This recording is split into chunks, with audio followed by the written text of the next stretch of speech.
হচ্ছেটা কি? হচ্ছেটা কি? এই হচ্ছেটা কি একটা প্রশ্ন আর হচ্ছেটা কি একটা বর্ণনা। তো আমি আপাতত এই ইস্টবেঙ্গল বা ভারতীয় ফুটবল নিয়ে অল্প একটু আলোচনা করব এবং অনেকটা সময় নিয়ে একটু আলোচনা করব।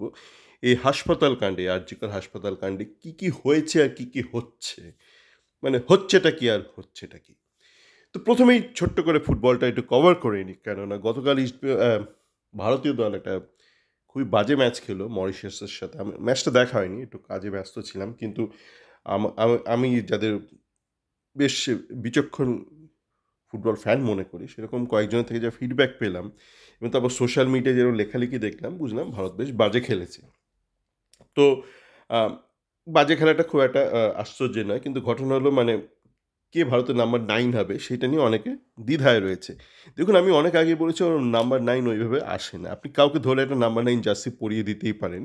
সে নাম্বার 9 হয়ে যাবে না। বা কেউ ধরুন মাঝে সাঝে গোল করছে সে কিন্তু নাম্বার 9 হয়ে যেতে পারে না। নাম্বার 9 এ কিছু নির্দিষ্ট রোলস অ্যান্ড রেসপনসিবিলিটিস আছে।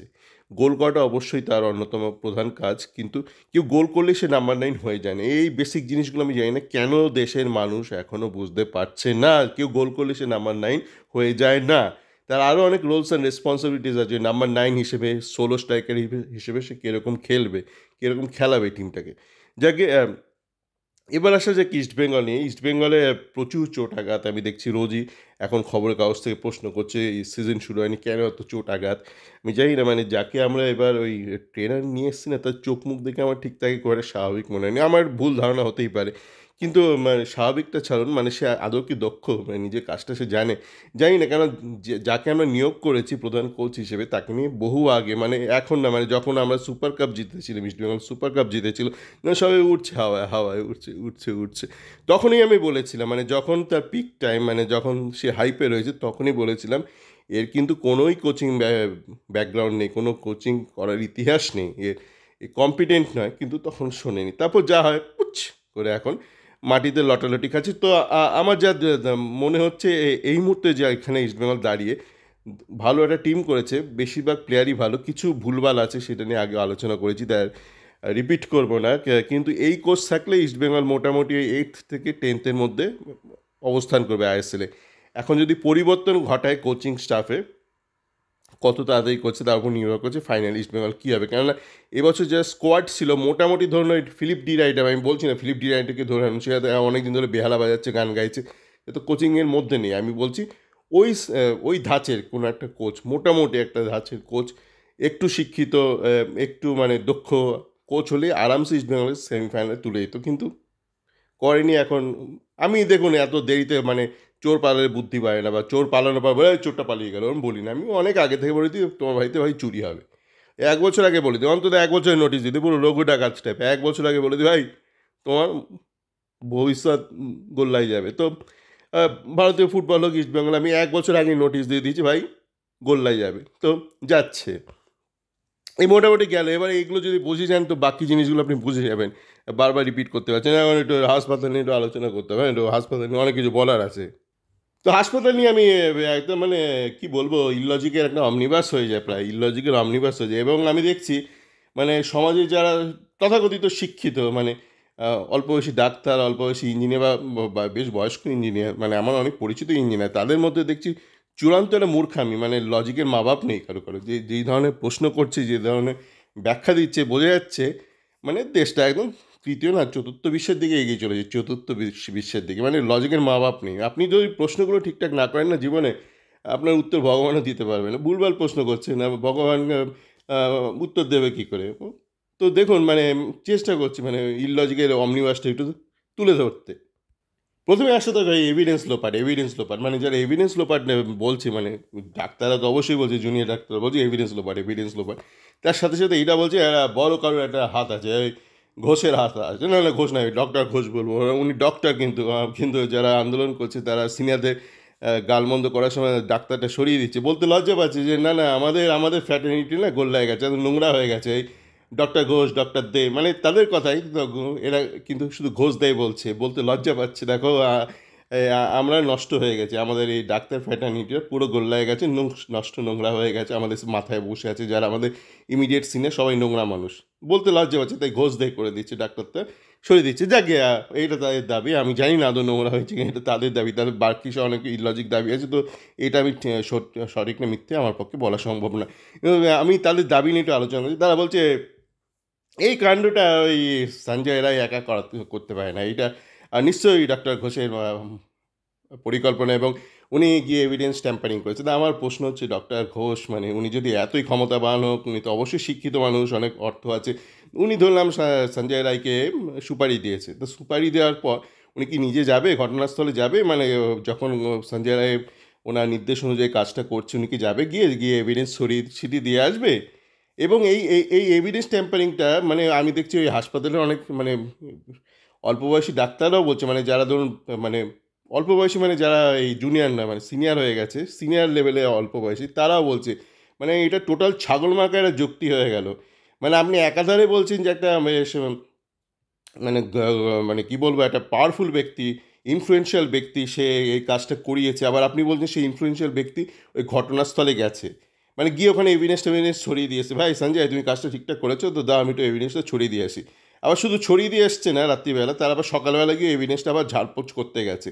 মানে এটা টোটাল ছাগল না হলে, একটা মানুষ যদি টোটাল ছাগল না হয়, তার পক্ষে এই ধরনের একটা সেলফ কন্ট্রাডিক্টিং একটা মানে যুক্তি সিরিজ দেওয়া সম্ভব না। একাধারে আপনি বলছেন ইনফ্লুয়েন্সিয়াল ব্যক্তি করেছেন, আবার আপনি বলছেন ইনফ্লুয়েন্সিয়াল ব্যক্তিকে এভিডেন্স ছড়িয়ে ছিটিয়ে দিয়ে এসছে। এখন ব্যাপারটা হচ্ছে যে এটা আমি গতকালই আমার বেশ কিছু বন্ধুদের বলেছিলাম, মানে গত কয়েকদিন ধরে বলছি। তারপর আমি দেখলাম কলকাতা টিভিতে ইন্দ্রাণী মেয়েটা, আমি জানি ইন্দ্রাণী মেয়েটাকে আমি এই ঘটনার পরই খেয়াল করছি। এই মেয়েটা কিন্তু একটু মানে কি বলবো, মানে ধামাচাপা পড়ে আছে। এর যেগুলো বলছে যদি নিজে বলে থাকে, আমার মনে হয় ময়ো কিসব আছে না বারখা, সে তো ভোগে গেছে, সে এখন ওই চ্যানেল হয়ে গেছে, গোবলার চ্যানেল হয়ে গেছে। তো এ কিন্তু মানে ইন্ডিয়া লেভেলের টপ থ্রির মধ্যে আসবে। এর যদি এই যেগুলো বলছি যেগুলো যদি তার নিজের লেখা হয় যুক্তিগুলো। তো এই যে কথাটা বললো কালকে, আপনি দেখবেন আমি শেয়ার করেছি আমার চ্যাট ফোরামে। সে যেটা বলছে যে আম, যেটা হয়, আমরা ধরুন একটা ব্যোমকেশের একটা সিনেমা দেখতে বসছি, আমরা কিন্তু পপকর্ন খাচ্ছি, কিচ্ছু বুঝতে পারছি না কী হবে। এখন শেষে গিয়ে ব্যোমকেশ বলো, বন্ধুরা মানে চরিত্ররা আপনারা বসবেন, আপনারা আসবেন, আমি চা খেতে খেতে পুরো ঘটনার ব্যাখ্যা দেবো। পাবলিকও জানে না, কিন্তু পাবলিক পপকর্ন খাচ্ছে, ভাবছে এ খুনি ও খুনি। লাস্টে গিয়ে ব্যোমকেশ পুরো পাশা উল্টে দিল। এবং ব্যাপারটা হচ্ছে আমরা এতই মূর্খ দর্শক, আমরা ব্যোমকেশের সিনেমা বারবার দেখি, একই গল্প দেখি, তবু ভুলে যাই কে কে যেন খুনটা করেছিল, ভুলে যাই। এই 1-2 বছরের মধ্যে আমরা ভুলে যাই, আবার শুরু থেকে দেখতে বসি। আরেকটা কি হতো, সিজিত ফিজির এইসব, সিজি তো টোকা মাল, টোকা পাবলিক, এখান থেকে টোকে ওখান থেকে টোকে, বেসিক্যালি নিজস্ব কিছু নেই, এখান থেকে টোকে ওখান থেকে টোকে। চটজলদি কিছু যদি নামানো যায়, কিছু যদি পয়সা কামানো যায়। তো এরকম যারা ধরুন এই রিমেকগুলো করে এই আপনার এই ব্যোমকেশের, তো আমরা কিন্তু ভুলে যাই, বেসিক্যালি ভুলে যাই, গিয়ে লাস্টে গিয়ে ও তাই ভুল ভাবছি না, ব্যোমকেশটা দেখে নিস ভাই, ভালো হয়েছে, আমাকে তো আবার গিয়ে আমি এটা ব্যাপারটা বলি। তো ঘটনা হচ্ছে কিন্তু এই ক্ষেত্রে যেটা দেখছি, অনেকে মানে শুরু থেকে ধরে নিয়েছে কে কে খুনি, কে কে কীভাবে করেছে, কী কী সরা পরামর্শ হয়েছে, এখানে হয়েছে ওখানে হয়েছে, এইটা দেখে ফেলেছে, উকি মেরে দেখে ফেলেছে, তাই ওকে করেছে। বোকা বোকা প্রথমত আমি আগেও বলেছি যে যদি কোনো ইনফ্লুয়েন্সিয়াল ব্যক্তি যার অনেক অর্থ আছে, সে যদি কাউকে সরাতে যায়, মানে ধরুন কি দেখে ফেলেছে, যদি সরাতে যায়, সে কি নিজের কর্মস্থলে কখন এগুলো করে দেখেছেন? মানে কোনো সস্তা ক্রিমিনাল গল্প তো দেখেছেন যে কোনো ক্রিমিনাল ঠান্ডা মাথায় কাউকে সরাচ্ছে, নিজের বাড়িতেই সরাচ্ছে, যাতে পুলিশ এসে বলে ও তোমার বাড়িতে ঘটনাটা ঘটেছে, তাই তোমাকেই প্রথমে ধরবো। টোটাল ছাগল মার্কা লজিক। এবার আসা যাক আরও একটা তত্ত্বে, মানে সেইটা নিয়ে আমি বিভিন্ন টিভি চ্যানেলসের মহিলাদের দেখছি, পুরুষদের দেখছি, মানে খুব মানে কেন সুইসাইড বলে চালানোর চেষ্টা করছে, কোথায় ভাই সুইসাইড বলে চালানোর চেষ্টা হচ্ছে? আপনারা ভালো করে শুনেছেন? আমি বিভিন্ন আমি না এ পক্ষ পক্ষ দুপক্ষই শুনি। কেন শুনি না তো আপনি বুঝতে পারবেন না। মানে বিচার যদি করতেন, না আমি বিচারের কথা না, আমি বলতে চাইছি যে আমি আপনাকে যদি কোনো একটা ঘটনা বুঝতে হয়, বিচার তো তারপরে, আগে তো বুঝবেন। ঘটনায় বুঝলেন না, বিচার করে দিলেন, ছাগল ফ্যানদের মতন বা ছাগল পাবলিকের মতন বুঝলেন না, বিচার করে দিলেন, লটকে দিলেন মনে মনে। তো কোনো কিছু ঘটনা যদি আপনি বুঝতে হয়, আপনাকে কিন্তু পক্ষের কথাই বুঝতে হবে। তো আমি সবার কথাই শুনি, এ পক্ষ ও পক্ষ, মানে যাদের ব্যান্ড করে দিয়েছে এবিপি, টিভি 9, রিপাবলিক অতটা শোনা হয় না, রিপাবলিকটা ঘাও ঘাও ঘাও শোনা, মানে কিছুই বলে না, মানে আহ, মানে কোনো পক্ষেরই কথা বলে না, সারাক্ষণ ঘ্যাও ঘ্যাও করে। কিন্তু আমি টিভি 9 আর এবিপিটা শুনি, ওরা ভালো করে বলে, ভুলভাল বলে হয়তো, কিন্তু বলে মানে আমি তো এদেরটাও শুনি, ওদেরটাও শুনি, ইউটিউব টিউটিউব সব পক্ষই শুনি। বঙ্গ টিভি, ফঙ্গ টিভি, ওই শফিকুল, এগুলো সবগুলোই শুনি। শফিকুল কালকে বলছে দর্শক খুব আপসেট হয়ে গেছে, মানে ওই জাস্টিস গাঙ্গুলিকে তাড়িয়ে দিয়েছে বলে। তো আমি সব পক্ষই শুনি, শুনে একটু বোঝার চেষ্টা করি মানে কে কী বলছে, কোথায় কোথায় আমি এবং ইনফ্যাক্ট অনেক তথ্য যেগুলো বা ঘটনা কিন্তু আমি ওই মানে টিভি9 বাংলা থেকে পেয়েছি। কারণ টিভি9 বাংলা যখন একটা জিনিসের ভুল ব্যাখ্যা করবে, তার আগে যে একটা ভিডিওটা দেখাবে না? আমি ভিডিওটা দেখিনি। এবার ভিডিও দেখে আমি তখন ঠিক করে নিই যে অ্যাকচুয়ালি কী ঘটেছে। টিভি9 হয়তো উদ্দেশ্য হচ্ছে মানে ভুল ব্যাখ্যা দিয়ে পাবলিককে ভুল বোঝানো। কিন্তু আমি ওই অরিজিনাল ঘটনার যে মানে বয়ানটা শুনে মোটামুটি বোঝার চেষ্টা করি কী হয়েছে। যাক এটা এরকম অনেকেই করে, শুধু টিভি9কে কেন বলছি। একটা ঘটনা দেখি, তারপর তার ভুলভাল ব্যাখ্যা করলো, একটা আলোচনা ডিবেট করলো। তা আমি যেটা দেখাচ্ছে অরিজিনালি সেইটা শুনি, কি ব্যাখ্যা করলো সেইটা কিছুটা শুনে বন্ধ করে দিই যদি মনে হয় ভুলভাল বলছে। এবার দেখুন, প্রথমত যে এইচওডি যে হেড অফ দ্য ডিপার্টমেন্ট, যেই চেস ডিপার্টমেন্টের এইচওডি, তার আমি শুনেছি মানে ভিডিও শুনেছি। সে বলেছে সে যখন জানতে পেরেছে ঘটনাটা ঘটেছে, তখন তার হাত পা কাঁপছিল। সে মানে কথা বলার মতন পর্যায়ে ছিল না। হতেই পারে মানে এইচওডি মানে যে সে সব কিছু ব্যাপারে সব ব্যাপারে হ্যান্ডেল করতে জানে, সেটা একাডেমিক এইচওডি, হ্যাঁ? কোনো মানে নেই। তো তখন সে বলছে আমি বলেছিলাম আমার অ্যাসিস্ট্যান্ট সুপারকে ফোন করতে। অ্যাসিস্ট্যান্ট সুপার, আমরা জানি অ্যাসিস্ট্যান্ট সুপার এক মহিলা ফোন করেছে। এবার সেই মহিলার ফোন কল অডিও লিক হয়ে গেছিলো। অনেকে বলেছিল এটা ভুল, এটা ফেক। কিন্তু আমি আবার টিভি9 বাংলাতে ওই বাবা মায়ের মেয়ের বাবা মায়ের ইন্টারভিউ শুনেছিলাম, এবং সেখানে তারা স্বীকার করেছিল ৩টে কলের কথা, 4টে কলের কথা স্বীকার করেছিল।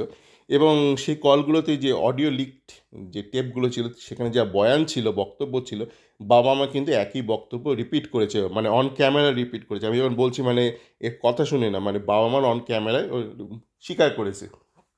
এবং আপনারা যদি খেয়াল করেন, ওই সুইসাইড তত্ত্ব কিন্তু প্রথম দুটো কলে আসেনি।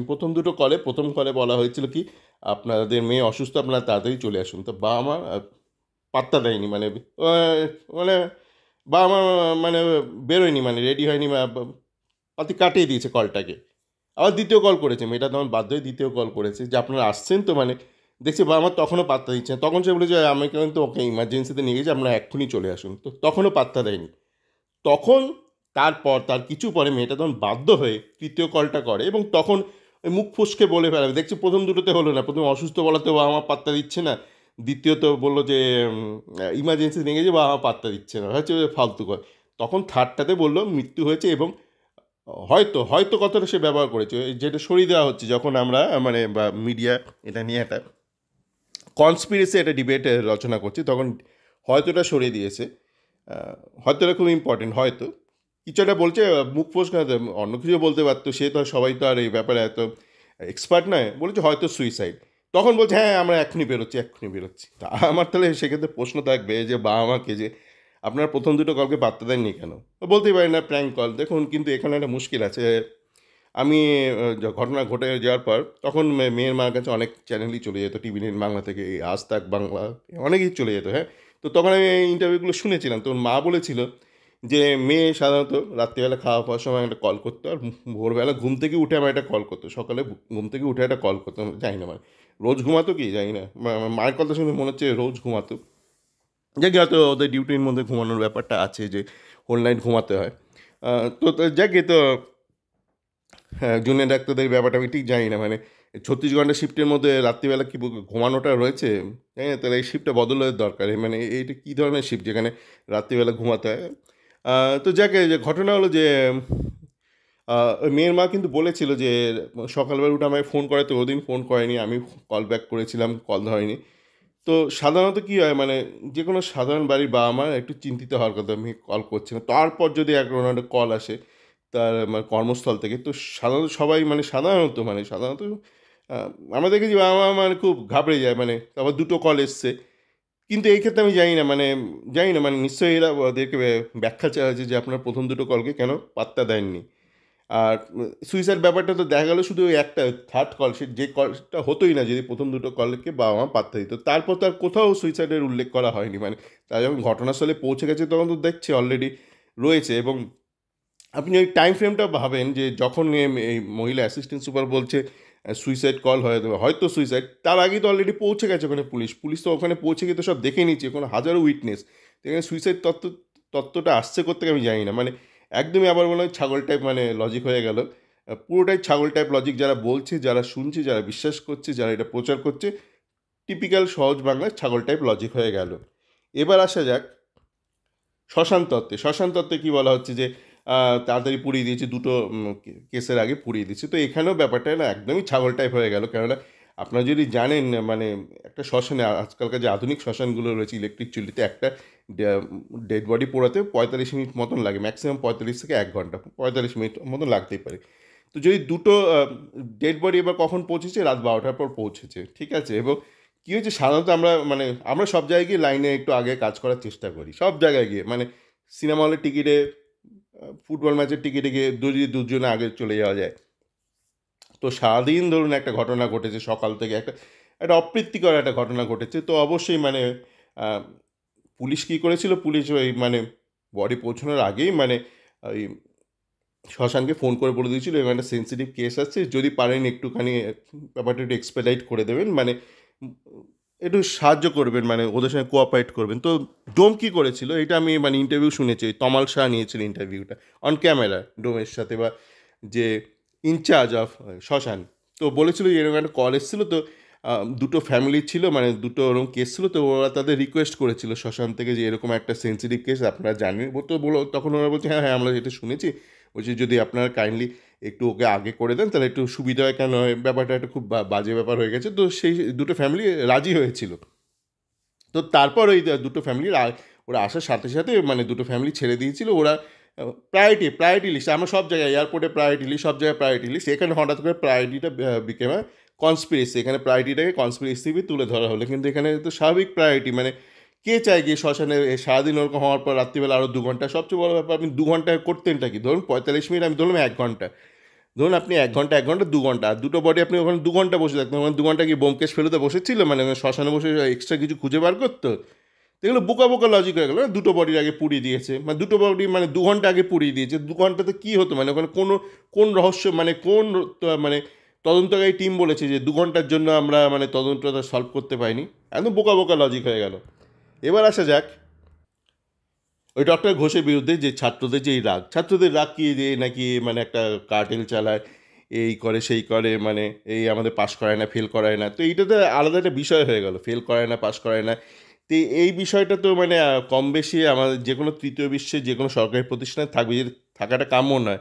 এবং যেদিন থাকবে না সেদিন বুঝবেন আপনার দেশটা অন্তত, বা আমাদের দেশটা অন্তত দ্বিতীয় বিশ্বের দিকে অগ্রসর হয়ে গেছে, বা ফার্স্ট ওয়ার্ল্ডের দিকে, প্রথমে থার্ডের পর সেকেন্ডে ধরি, সেকেন্ডের দিকে অগ্রসর হয়ে গেছে।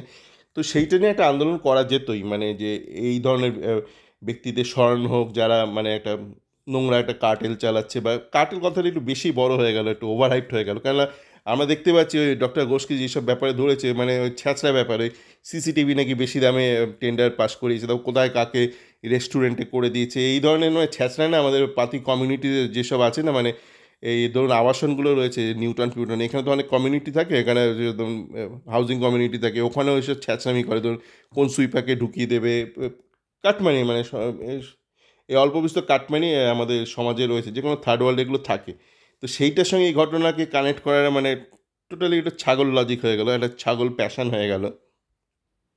এবার আসা যাক ওই যে রায় ব্যক্তি, যে সঞ্জয় রায় ব্যক্তি, তার ওই কর্মকাণ্ড, এবং সেই কর্মকাণ্ডটা কিন্তু তমাল শাহ ওর একটা ইউটিউব ভিডিওতে খুব সুন্দর করে টাইম ফ্রেমটা সাজিয়েছে, মানে উইথ এভিডেন্স। কেননা এটা এভিডেন্স এই জন্যে আছে যে বেশিরভাগটা সিসিটিভি ফুটেজ ওরিয়েন্টেড। তো আপনি যদি বোঝার চেষ্টা করেন ওই সঞ্জয় রায় ব্যক্তিটা কী করেছিল, প্রথমে ওদিন রাত্রিবেলা সকাল দুপুরে মদ খেয়েছিল, এবার রাত্রে মাঝরাতে কাছাকাছি গিয়ে একটু মদ টদ খেয়ে তারপর বেরিয়েছিল, মানে শরীর দেহতত্ত্বে মানে দেহের একটু আনন্দের জন্য। তো বেরিয়ে প্রথমে সেই সোনাগাছি গিয়েছিল, সোনাগাছি গিয়ে সে আর তার বন্ধু দরাদরি করেছিল, দরাদরি করে ব্যর্থ হয়েছিল, মানে ডিল ক্লোজ করতে পারেনি। তারপর সে রাস্তায় বেরিয়ে যায় বাইকে করে বন্ধুকে নিয়ে, বেরিয়ে এক মহিলার সঙ্গে উল্টোপাল্টা টিজিং করেছিল, তখন মাঝরাত পেরিয়ে গেছে এবং সেটা সিসিটিভি ক্যামেরায় ধরা পড়েছে, সেটা পুলিশ দেখেছে। তারপর তাহলে সেখান থেকে সোজা চেতলায় চলে যায়, চেতলায় মানে সেখানেও একটা রেড লাইট এরিয়া, সেখানেও চলে যায় পতিতাপল্লীতে, সেখানেও কি দরাদরি করেছে। তো সঞ্জয় রাইয়ের যে বন্ধু সে দরে একটা পেয়ে গেছে, একজন ভদ্রমহিলাকে পেয়ে গেছে, পেয়ে সে একটা ঘরে ঢুকে গেছে কাজ করার জন্য। সঞ্জয় রাই পারেনি, তার কাছে পয়সা যা ছিল তাতে কুলোয়নি, মানে দু জায়গাতেই ব্যর্থ, সোনাগাছিতেও ব্যর্থ, সেই চেতলাতেও ব্যর্থ। তখন সে কী করে, মানে তখন সে কোনো এক মহিলাকে ফোন করে, ভিডিও কল করে তাকে বলে আপনার কিছু অশালীন ছবি পাঠান। তো তো সেই মহিলা বোধহয় পাঠিয়েছেন, আমি জানি না, মানে তমাল সাহের ওই জায়গাটা মনে পড়ছে না যে ভিডিওতে।